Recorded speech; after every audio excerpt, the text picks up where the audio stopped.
Welcome to Portsmouth Now. I'm your host, Rob Lauer. Being one of the oldest cities in Virginia, Portsmouth is full of history. And on today's show, we're going to look at just a couple of the history-inspired events taking place this summer. That's coming up right now on this episode of Portsmouth Now.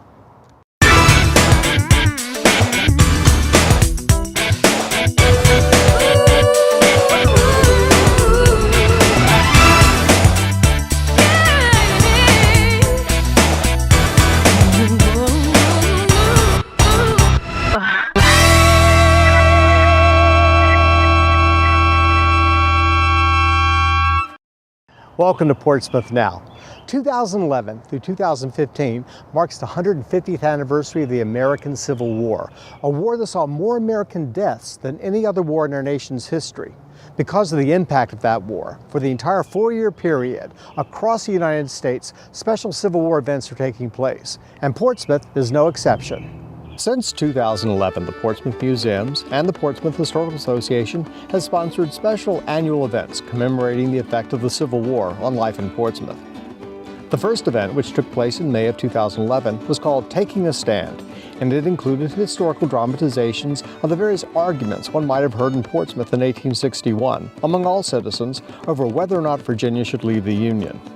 Even though Richmond became the capital of the Confederacy, Virginia was actually one of the last states to leave the Union. Many Portsmouth citizens were reluctant to join the Confederacy, especially since Portsmouth was home to the federal shipyard, which even then played a central role in the city's economy. Our common interests and fortunes are bound up in the shipyard, the federal shipyard. Before there was even a United States Constitution, there was, here in Portsmouth, the shipyard. And when we secede, we will simply take it with us. The federal government will surely institute a blockade of all southern ports. We will have to survive only on what we can produce ourselves. So I say to you, Virginians, free yourself from the yoke of northern tyranny. Disunion! Disunion! Portsmouth's 4-year commemoration of the Civil War continues through the summer of 2013 with a new exhibit at the Portsmouth Art and Cultural Center. I'm joined by Corey Thornton, who's the curator of history for the Portsmouth City Museums. Thanks for joining us, Corey. Thank you, And Rob. I understand you have an exciting new display at the Arts and Cultural Center. We sure do. Opening May 25th through August 25th, we have My Heart Beats for Peace, Portsmouth Civil War Home Front.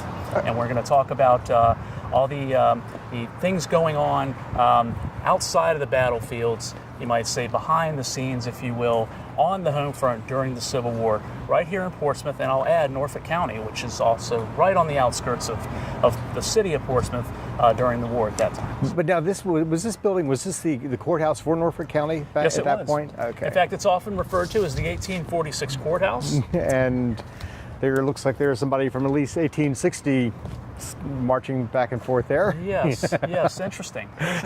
Okay. So what types of things are home front Civil War Portsmouth on display? Where did you get the artifacts? Are these from other museums, other collections? Did people donate them? One of the most exciting parts here is we've sent the call out to the community. Now, we will have a number of artifacts here from the Portsmouth Naval Shipyard Museum, the History Museum here in Portsmouth, but also from local citizens, folks in the community, even as far up as Richmond and Petersburg.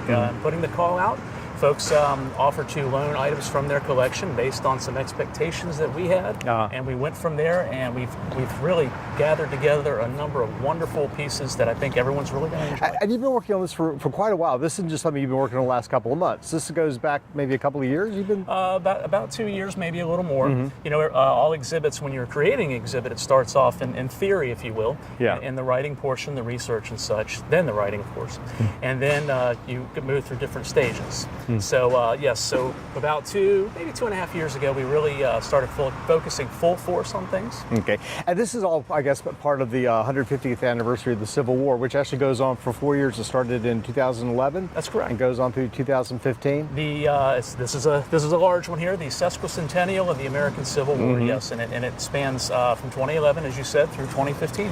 Okay, and we've actually had little events each year in Portsmouth, haven't we? That sort of accented the events taking place in Virginia and in Portsmouth during those years of the Civil War. We sure have, yes. Okay, so now I notice we have a reenactor here. I guess he's a reenactor, not Not sure about that. I don't think That's he's a good over question. 150. But now, throughout the summer, there will be special like Civil War themed events, first weekends and things like that? Absolutely. We always aim to please, especially on each of our first Saturdays in June, July, and August. We'll have Civil War themed activities, living history, various trades type of demonstrations, even a program on medicine. Okay, So it's which very was not exciting. very advanced in Civil War days. Well, it was probably a little more advanced than I originally gave credit for. But yes, we've come a long way since that time, I would say. I heard that if you were sent to the battlefield hospital, more likely to die there if you went to Yes. the hospital than if you were just left on the battlefield somewhere. Exactly, but you know, equally as frightening is the casualty rate, or mortality rate, I should say, with sickness and disease. That claimed just about as many lives as the battlefield, if not more, as battlefield casualties. Okay, so why don't we head inside, and you want to show us a couple of the things that will be on display? I'd love to. All right, let's head on in. Sure. Thanks. We're inside the Portsmouth Art and Cultural Center on the second floor, and it is really busy in here. They are setting up the new Civil War exhibit that's coming up. But Corey, you have pulled a few things to show us. Sure have. Okay, so what do we have here? Well, we have a nice selection of the types of items that we'll see during the exhibit, including letters. There's a number of letters coming in. This one's from, actually on loan to us from the Portsmouth Public Library. Okay. And it's a letter about Mary LeVeste, written by Gideon Welles, the Navy Secretary during the war, U.S. Navy Secretary, and basically relaying how she was very helpful in providing intelligence about the CSS Virginia that was being built just down the way at Gosport Navy. Oh, wow.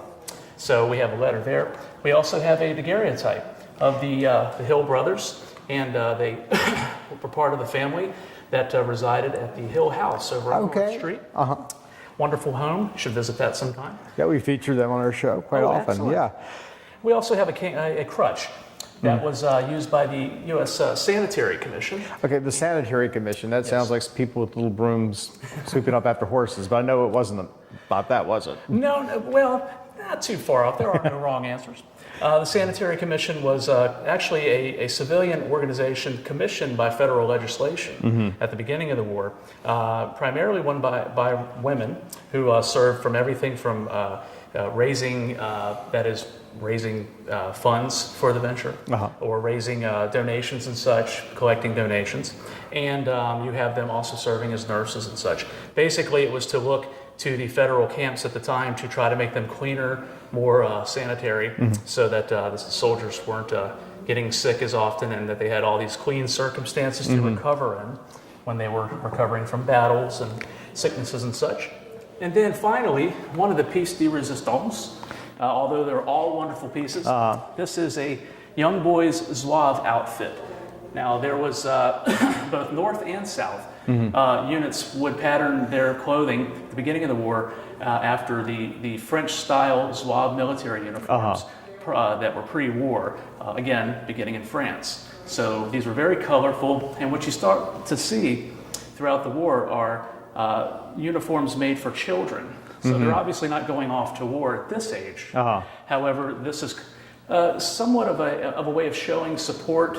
So like in the recent Lincoln movie, there's a couple of scenes where the youngest Lincoln kid's running around the White House dressed like a soldier. Exactly. So that's sort of Tad thing. Lincoln, yes. He had more of the blue military uniform that's pretty standard, but this one was the Zouave style uniform. And a lot of the Zouave soldiers were actually pre-war were part of fire companies.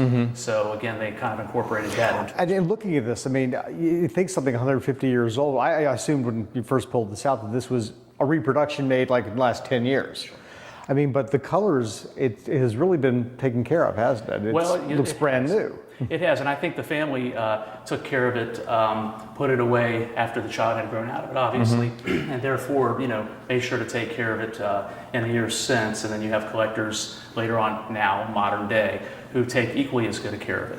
And I can say that the lender of this particular uniform has quite a collection herself, and therefore has offered to loan this to us, and it's just a wonderful piece. Well, that's great. So this is just a few samples of what they'll see.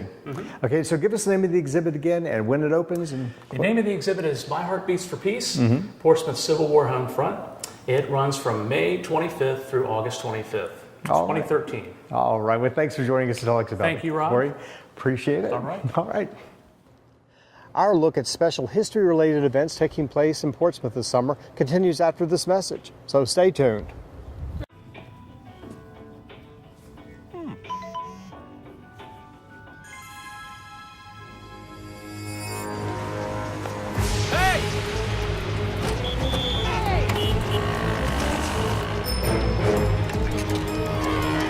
Turn here.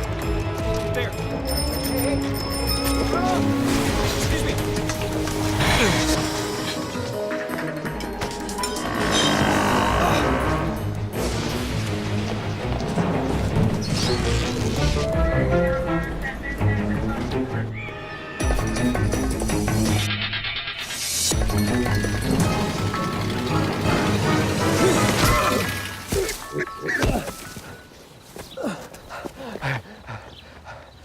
So, same time next week? Well, of course. Put away a few bucks, feel like $1 million. For free tips to help you save, go to Feed the Pig.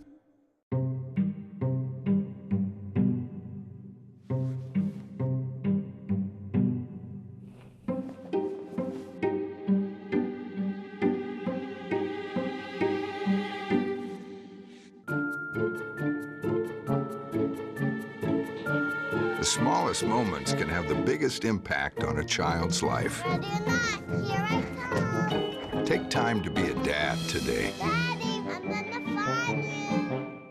Welcome back to Portsmouth Now, and our look at special history-related events taking place this summer. This is Hoffler Creek Wildlife Preserve, a great place to come for boating, hiking, or a family picnic.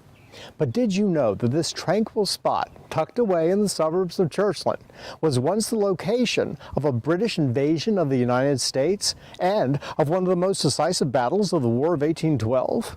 I'm joined now by Ed McCabe, who is just a private citizen, and you have joined other private citizens to celebrate the bicentennial of the Battle of Craney Island. Yes, Norfolk had a lot of plans in the works, and this was private citizens over in Norfolk that have gotten together to put together something to commemorate the Battle of Craney Island.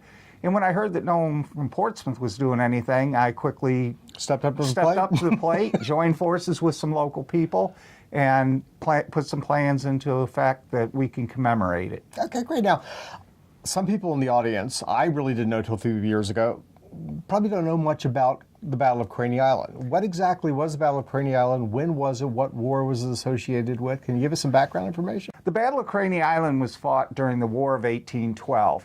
The actual date of the battle was June 22nd, 1813. And a little over 800 American forces, some from Fort Norfolk, some from Fort Nelson, others led by Arthur Emerson, was the Portsmouth Light Artillery. And they went on Craney Island to keep the British from capturing Portsmouth, Norfolk, and most importantly, Gosport Naval Shipyard. Wow. And they faced 2,500 British troops, and they attacked both from land, from the Hoffler Creek side to go across to capture Craney Island, and by barge coming down the Elizabeth River. And our artillery stopped them, killed close to 200 British troops. Not one American was lost. But more importantly, Portsmouth, Norfolk, and the shipyard were saved from being burnt to the ground. And it altered our nation's history. I mean, we could be under British rule today had things turned out different. And that's what we were hearing, Hoffler Creek and Craney Island. I grew up in Churchland, so to me, those were just sections of the neighborhood I grew up in. But to know that something this important happened there. Yes, and a lot of people don't know about it, and that's why we're trying to get the word out and trying to do this commemoration. Okay, so it's more than one event. You have several events going on over about a week's period? Both here and over in Norfolk, and we're all tied together. You could go to our website to find out a lot more about this. It's craneyisland1813.com. Okay. And they have all the events listed there and everything. But here in Portsmouth, we're starting out on June the 8th over at the Portsmouth Naval Shipyard Museum. And the Virginia 2nd Militia and the Tidewater Maritime History Association are going to be there to give hands-on events or hands-on demonstrations, projects, demonstrations of the Battle of Craney Island and what went on. Wow. Then on June the 14th, we're back over at Trinity Church from 10 to 10:45. It's Flag Day.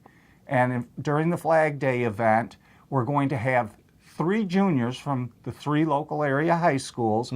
They have prepared reports on the Battle of Craney Island, and they will be given those. Plus, we'll be honoring the flag of the United States, and we will have other speakers. So it'll be a nice event there. That's neat. And an historic building, too. And a very historic building. And then we come back on June 22nd over here to Portsmouth. We have some reenactors coming in a pirate crew. The Moody Pirate Crew is coming to Portsmouth, and it's going to be both at the Portsmouth Naval Shipyard Museum and the Portsmouth Lightship Museum. At the Lightship Museum, they are going to teach the kids how to repel the pirates and keep the pirates from capturing the Portsmouth Lightship. So they're going to have like a little mock battle where the kids can actually fight the pirates? And that. And then over at the Portsmouth Naval Shipyard Museum, the British use these Congreve rockets a lot that you saw during the if you've seen the Star-Spangled Banner and everything, the rockets' red glare. Well, the kids could actually stomp these Congreve rockets into flight. Okay. And then they can also make their own military hats. So they're going to have a lot of good times for the kids. Then at 11:30 that morning, Saturday, June 22nd, at High Street Landing, we are going to have a ceremonial recounting of the battle. We have Eric Price, who is our own Colonel Crawford, coming out to recount the battle. We are going to have Lord Dunmore's regiment there on hand in their dress kilts, and they have their War of 1812 jackets to go with them. We're going to have the sea shanty singers to come sing some of the old sailing songs. Great. Then we're going to raise the 15-stripe flag that was flown during the War of 1812. We'll do the Pledge of Allegiance. Following that, we will have a simultaneous 21-gun salute that is also going to be taking place at Fort Norfolk across the river and at Craney Island. So the 3 of us will be firing a simultaneous 21-gun salute, followed by the church bells ringing in Norfolk and Portsmouth to celebrate the victory. On Sunday, June 23rd, Portsmouth will have most of its events that day. We're going to start out at noon at Trinity Episcopal Church, and we will have a commemoration service to the remembrance of the Battle of Craney Island and the War of 1812. And they have the Predella window with the Emerson family on it, and of course Arthur Emerson was the one who led the Portsmouth Light Artillery that day, so he's a very important man and a local hero. Then we're going to move out to Hoffler Creek at 1 o'clock, and at Hoffler Creek, that's as close as we can get to being on Craney Island, and that's where the British led their forces from. But at Hoffler Creek, we're going to start out at 1 o'clock with a picnic, and the cost of the picnic is going to be $18.12. Children 6 to 12, $10, and 5 and under, they're free. And we're going to have a lot of hands-on activities. We're going to be joined again by Lord Dunmore's regiment. We're also going to have the sea shanty singers back. That's hard 3 to times say. fast. Yes. And we are going to have a program after the picnic. Picnic, of course, will be local fare from Roger Brown's. It'll be barbecue, it'll be fried chicken, it'll be coleslaw, potato salad, green beans, rolls, iced tea, and lemonade. So we have a good summer picnic plan there. Then we will have a program after that which will feature John Corstein as the person that's going to recount the battle for us. And of course, many people know John Corstein in this area. And we'll also have Mayor Frame and Mayor Wright to read a victory proclamation together. They're going to do it Saturday over at Fort Norfolk, and they're going to do it Sunday over here. So that'll be nice. And then we'll have some local legislators there and council members and things like that. Then the rest of the day is Family Fun Day out at Hoffler Creek. They're planning to build boats out of popsicle sticks. They're planning to do a bicentennial quilt, They're asking Eric Price to come out with his colonial games for kids, so it'll be a lot of fun. I urge everybody to go to CraneyIsland1813.com to get more information on all these events. All right, thanks for joining us. Thank you. Thank you so much. When we return to Portsmouth Now, we'll visit a very special place dedicated to a very different sort of history. Stay tuned. Being a dad can be tough. No. What do you mean she's not coming? When's the fairy princess coming? Any minute now.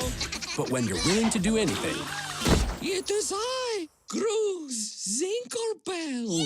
Okay, time for cake. it's always worth it. I know it's really you, Drew. I'm just pretending for the other kids. The smallest moments can have the biggest impact on a child's life. Take time to be a dad today. Call 877-4DAD-411 or visit fatherhood.gov.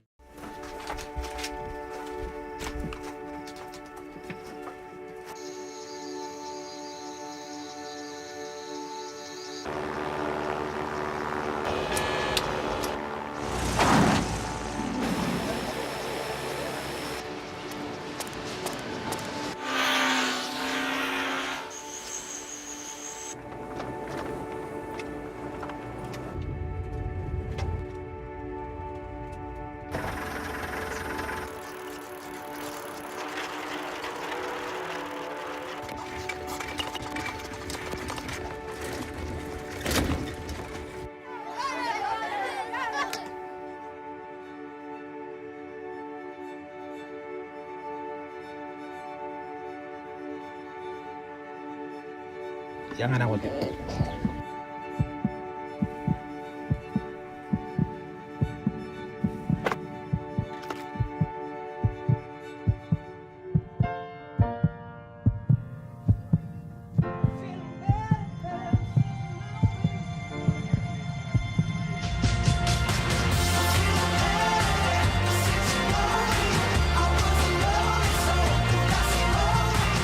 This song was created with heartbeats of children in need. Find out how it can help frontline health workers bring hope to millions of children at everybeatmatters.org. Welcome back to Portsmouth Now. Often when we think of history, we think of commemorating great battles, famous politicians and pioneers. But for most of us, it's our personal histories that have the greatest impact. And we often find great strength and inspiration remembering those loved ones whose lives touched our own.